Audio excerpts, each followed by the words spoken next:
So, my name is Margaret Ajibade. I'm the STEM Positive Disruptor, and this is another episode of Mia's Conversation. And I have a special guest here with me today. Her name is Victoire KONDI-AKARA. She currently works as a researcher in climate science at the AMIS Rwanda Center of Excellence. She's originally from Togo, but she actually works in Rwanda. So she's going to give us a conversation, talk about her journey and her education, why STEM is the thing for her. And we'll just use it as a conversation to startups. So thank you again. Welcome on board, Mia. Welcome on board, Victoria. The reason why this platform was set up is basically we want to educate, raise awareness, change people's perception, and demystify what STEM is. That's science, technology, engineering, and mathematics. And I've got you as a scientist, a researcher, and so it's quite interesting to see what your role is and what you do, and how did you decide to move from Togo to Rwanda. So thank you very much again for coming on board. Okay, so thank you very much, Margaret, for this opportunity given to me to talk or to discuss about STEM's fields. I'm so grateful. And so, as you said, my name is Kondi-Akara, Vicky Victoire. I'm a Togolese and I'm a PhD holder in physics with a specialization in energy, climate, and environment. And then also, I did this PhD in Ivory Coast, both in Ivory Coast and in France. And then previously, I had a master's degree in environment management at one of an university in Alexandria in Egypt. And then before that, I did a bachelor degree in water and environment engineering in Burkina Faso. And then before that, I have a high school diploma in scientific studies. So why am I giving a little bit details about my background is because, you know, from a high school field in science, I went in engineering schools, and then I also did some kind of, you know, my background was a little bit mixed before coming back in with my PhD in physics. And then, so that's to give a keynote that it's not being in STEM fields. It's not mostly because maybe we are super powerful or super intelligent. It's just a matter of wanting to do that. If you want to do that, if you want to embrace this kind of fields, you will definitely go to, and then you can achieve. And then the key word is yes, I can, and yes, I will. Yes. So, and then actually my role, as you already mentioned, I'm currently a researcher in African Institute for Mathematical Science, which is AIMS, Excellence Center in Kigali, Rwanda. And so, as you know, AIMS is a Pan-African network of Center of Excellence, which is working on postgraduate training in mathematical science, research, and public, and then how to bring this research, engage the science, technology, engineering, and mathematics field with the society. So we also have a department which they call it AIMS industry, which is linked with the industry, how to bring STEM fields with the industry. And then as with my volunteers work, actually I'm part of the board member of INWES. So what is INWES? INWES is the International Network of Women in Science and Technology. So INWES is like a joint of many networks around the world that working in STEM sphere. You know, we have like 60 countries involved in the INWES board. And then what we do is like empowering like girls, young girls, and then even empowering young girls, and then giving them the opportunity to see such kind of like role models in order for them to follow up this kind of field or career they want to go through. And then we do many things in AIMS. We have conferences, and then everyone can be part of InWest. Either you are an institution, a network, but as soon as you are involved in STEM field, we are all open for that. So with this journey in STEM fields, so I've been able to work in many international organizations or institutions. So I've been a part of this work I'm doing. I've been a senior independent expert as a consultancy job with HIT International, which is a Germany consultancy board. We work on such kind of a project of GIZ. GIZ is like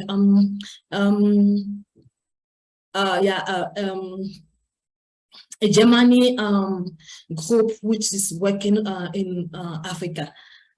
And then we had the project was developing like an institution framework. Framework, okay. So is it to do with STEM? Is this GAZEG? Is this to do with science, technology? So actually JZ, I think, I don't really know if they are working actually in STEM field, but they mostly work on projects that's linked to development, with NDC, climate change, and so on. Right. Okay. So it's just it's just to show that working in STEM, having a STEM career or a STEM journey, it can lead you to work with many organizations and many institutions, and then working in many projects as well. Of course. That's the good part of being involved in STEMs. That's wonderful, because it seems like Amos. Is it Amos or Amos? It's a non-profit organization that has connected you with InWest. Is that correct? And so you do? No. AIMS is an international institutions, which is as its names is the African Institute for Mathematical Science. As I was saying, it's like a Pan-African network of excellence center. Okay. Of postgraduate. So we have like a training center. We have the aims for academia. We have aims from industry, and then there is many other fields. But mostly is an institution based on STEM field. Okay, and so your remit or your work within AIMS is to do with climate science. So you do the research. Definitely. Okay, indeed. Just to let you know, I was the Secretary General at the InWest in 2017. So I was there. I did 2 seasons there. So I'm very much aware of what InWest does, and they do a grand job. Yes, I mean, I'm sure you're impacting, you connect with different people all over the world as well. So thank you so much for that, and thank you for giving us an overview of what you do and where your journey. So why did you decide? Because you've also made a comment about you came out and you have a mixed education, and you went out, came back in. But why did you decide STEM was your way, or science was the way forward for you? Why did you decide that was for you? Okay, so I think for me it's really came from high school, because I was most comfortable in mathematics and physics when I was in high school. And then also I always like challenges. So maybe I think this is what brings me in the engineering school, because I like things that challenges me. Yes. And then mostly also people, I knew that when I was going to the high school, I have 2 options. Like maybe choosing a scientific field or going for literature. They asked me which one, because I was having a good mark on most the 2 parts. And then I chose the science because there was few ladies in those in my school. And then I mostly feel like, okay, maybe I want to try. I want to try and see, because as they say, it will never kill me, but I will do my best, and then I'll see if I can go to the end. I think this is what the challenges that your drivers. Indeed, because you said it's not about it's your motto, your vision is that I can and I will. So you're nothing nothing stops you from where you want to go. And I think that's quite nice, because when you look at young people, I can hear the gentleman sneeze in the background. When you hear young people, young girls especially, because you made mention about when you at secondary school, there was very few females there. And in a way, you made that choice that you liked something that would challenge you, and you went into it. And you talk about maths and physics. Okay, one of the things that we do know is that with maths, sometimes people do not want to do maths because they think it's too difficult. So what made the difference with you? Why did you think that maths was the way forward for you? And then what would you see like to encourage others, especially young females, that it's not as bad as they think it is? What made the difference for you? Yeah. So I think for me, what made the difference with me is like we quite think that maybe mathematics is a little bit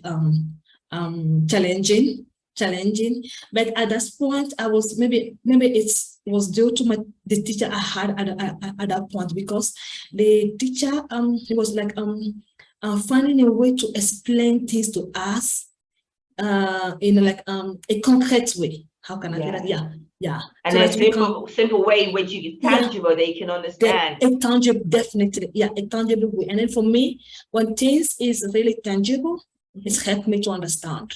And then and then mostly when I have my courses, like even in mathematics in physics, I know that I used to learn my courses as it was in like a literature, like history or geography. So I really I really study it like when I'm studying English or studying French and so on. And then I try to see, okay, how can I understand this? My teacher is saying in another way, in simple way.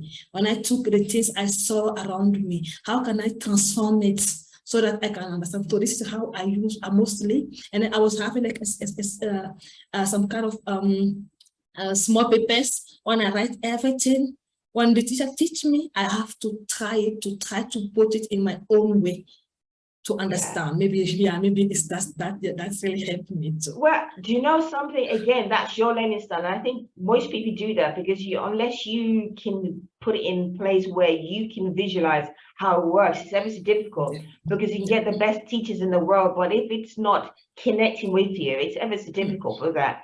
But thank you so much for sharing the education of why maths you took on maths and what you do to make your maths work for you. That's an encouragement for quite a lot of young people, and especially young girls as well.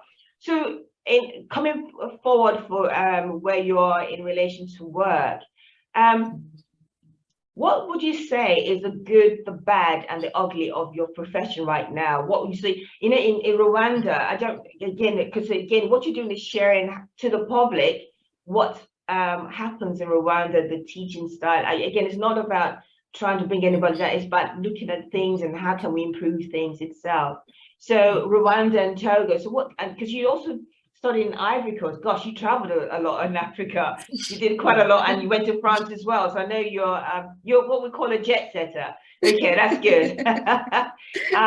So can you just explain very briefly what the good, the bad, and the ugly of having your experience studying in Togo, as well as in Ivory Coast as well as where you're currently as well. So the study as well as the work side of things for yourself, but also for young people, especially females. Yeah, okay. So I think comparing Rwanda to the other countries I've been through, I think Rwanda is quite a little bit forward, like advanced. Oh, great. Yes, because here even in high, because I got an opportunity to do such kind of outreach program in some high and secondary school in rural area, for them to explain them what is STEM, and then which kind of field we have in STEM, and then what can be like the career for them after. So I think this is a very good thing to do, because bringing the youngest people to understand the good part of STEMs really, I think it's really help when they will grow up, they will know, okay, this is what I can do. This is what doing this, it can lead me to that. Yeah, I think that, that's quite so. For me, it's very Rwanda is very advanced, and then also, there is many scientific schools here in Rwanda, and then it's such kind of some kind of things they put. I don't know. Politic, or how can I say that, are taken in serious or in consideration. So coming back to Ivory Coast, when in Ivory Coast I was leading with some of my young colleague engineers or researcher. We will have a network which called Family Dollar Fake, and then our goal also was like to do the same things. We did also some kind of outreach, but we never had the opportunity to go in the rural area like here in Rwanda. So for me, I think the things maybe in agriculture that can be in which we can also work is also to bring those kind of information to the rural area, because today's in a tech world. Even in the rural area, people have phones today. And technology is everywhere. Definitely, and then there is many applications with that they can have in their phone, and then they will give them more information. It's how are we taking really how can I say that taking those I miss maybe the word, like what we are having with this tech generation, technology. How are we using them to have a very huge impact of STEM in the world, the knowledge of STEM in the world. So it's like educating and raising awareness. Definitely. So when I take the Togo experience, I did not. Unfortunately, I left my country after my high school for the university and so on. So I did not really get opportunity to be more involved in my country. But what I like going back for holidays and so on, I mostly go to the university.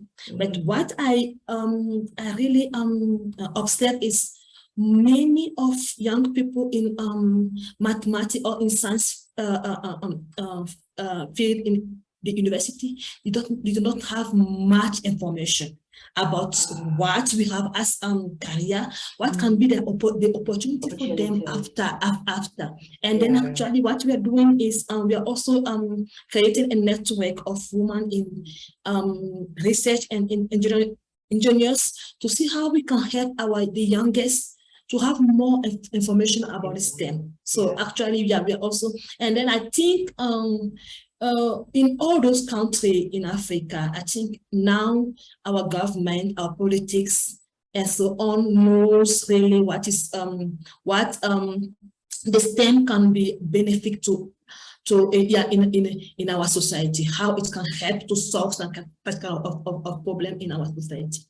Indeed, you know, you're so right. And I think that what you mentioned here is that the thing is, it's the spreading of the word of how technology can help build. It's raising awareness. It's educating our society, and also about the government working with the education system, the institutes and industry to ensure that. And I think in a way for us to make a difference within our own environment, it doesn't matter what country it is, we need to be able to share what is available or make it available in such a way that, as you said, you have outreach in certain parts, like Rwanda is very advanced in so many ways in comparison to maybe Togo or to Ivory Coast, and you know, because of that you benefited a lot, and this is why you're where you are today. So that's what we're celebrating, Victoria. We're really celebrating, saying, well, you know, as you said, I can and I will. So I love your way of approach.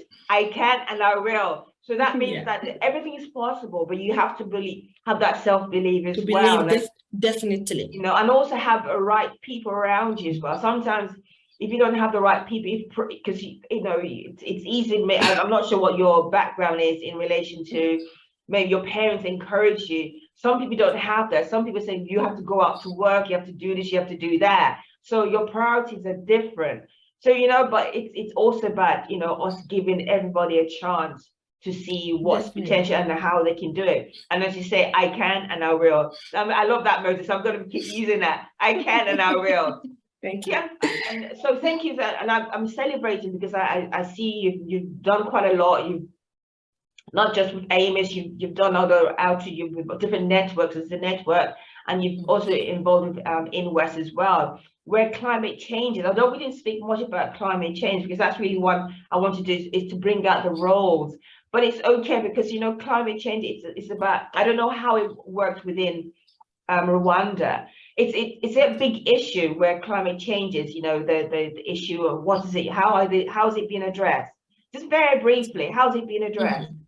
So I think today the climate change even here in Rwanda is something everyone knows, and then it's really or there is many politics taken into consideration, like the impact of climate change in our society, because it's no more something that someone can maybe convince someone to believe. We are all seeing the consequences of the climate, which is changing from year to year and so on. So and then it's not only here, but now many institutions are really involving. Even the institutions who are not, we didn't have like the climate change department or a branch in their institution. Definitely try to see how they will involve taking into consideration the climate change policy, how to so yeah, in what they are doing in their institution. So for me, I think it's no more an issue on which we can say that, okay, if people really know what is climate change and they understand what is climate change, it's no more an issue today. And what maybe many institutions are doing is now it's having like some kind of tangible results that can be used in policy. So when I take like my field, I'm working on climate change, but mostly a link to the energy sector, actually. So what we are doing in the next coming week, we will have like a climate academia here in Rwanda. Okay. That people are coming from the other world. There is some kind of expert that has been chosen to discuss and bring out some kind of document with policy that can be used in the whole world, but concerning the climate change, but especially in the energy field and the digitalization. So I think so. There's many things, and then we have many work, many policy, and so on that's going on such kind of thing. Yeah. Wow, interesting. You know, again, it's quite nice to hear that things are happening, and it's quite nice to see that Rwanda, because you know, Rwanda. When you think about Rwanda, people's perception of Rwanda is so different. But so you've given a different light to what Rwanda is all about, what's happening, the changes that are taking place, how the government are working with the institutions as well, and also the conference that's going to be taking place very soon, where people from all over the world are coming to come and join in and have a conversation and see what policies need to be put in place in order for us to address the issues that we're facing. And you talk about, you know, you talk about climate change and the energy and the digital side of things, so green energy and that sort of thing. Okay, thank you so much for that. So finally, just give us any recommendations, things you would like to see, not based on what anybody else sees, but your thought plan as to what you would love to see. Because again, what we want is drivers like you, say, I can, I will. So, you know, be bold and tell us, what would you like to see change? Very briefly. So, yes, I think for me, what I really want us to change is quite what you're doing, Margaret. I really love that, because I want us to really mostly work on how to promote and give visibility to such kind of role models in STEMs. Why am I saying that? You say something that many people don't have the same opportunity. but bringing like giving the opportunity for young people to see some kind of role models, their journey, and what they are doing, especially when the people are very young. It really motivates. Yeah. And as you say, when the person say, okay, so Vicky has been able to do that, and then she said that if she wants, she can do it. So me too, maybe I can also take this away that if I want, I will do. And then every morning when she will wake up, she will tell that way, this thing I can do it. If I want, I can do it. And then you know, changing the world is not like maybe big, like giving something like extraordinary. It's the small things we are doing daily that have an impact in our society. So if I want to summarize, it's really working on promoting some kind of role models for the new generation to see, and then to also maybe do better than they. Yeah, I think it will be really helpful. You know, you're so right. You know, because when we see people like us, it gives us incentive to want to do it. And it doesn't matter what your background is, because I do love what you said. I can and I will. And I think that should be the motive of everybody, that even though it may look difficult, I can, you know, that belief that I can do it. You can, even if you're fearful, even if you don't know how you're going to get there, you're going to try. At least give your best and try. And you know, you said, I can and I will. So you're saying I'm challenging myself as a person to achieve those goals. And this is what STEM is all about. For us to bring solution, you're saying, I will try a new thing. I will challenge the norm and bring something different into place to improve how we do things. Where climate change is concerned, you know, renewable energy is a key. It's so something we talk about. You know, we talk about waste and how do we improve that? Because again, it's all of those things. And this is an opportunity for young people, especially now in this new skill set. This is something we need. And promoting people, role models like yourself, Vicky, it will impact people in a positive way, and especially from all over the world, that, hold on a minute, this Vicky, what she did, she had tried different things and she came back to STEM, and look at her now, you know, and that is so good. So I say thank you so much, Vicky, for coming on board. Thank you for sharing your journey with us. Yes, please, I don't know, Margaret, I wanted to add something, especially for African countries. Yeah. I think for me, it's something that can be also useful.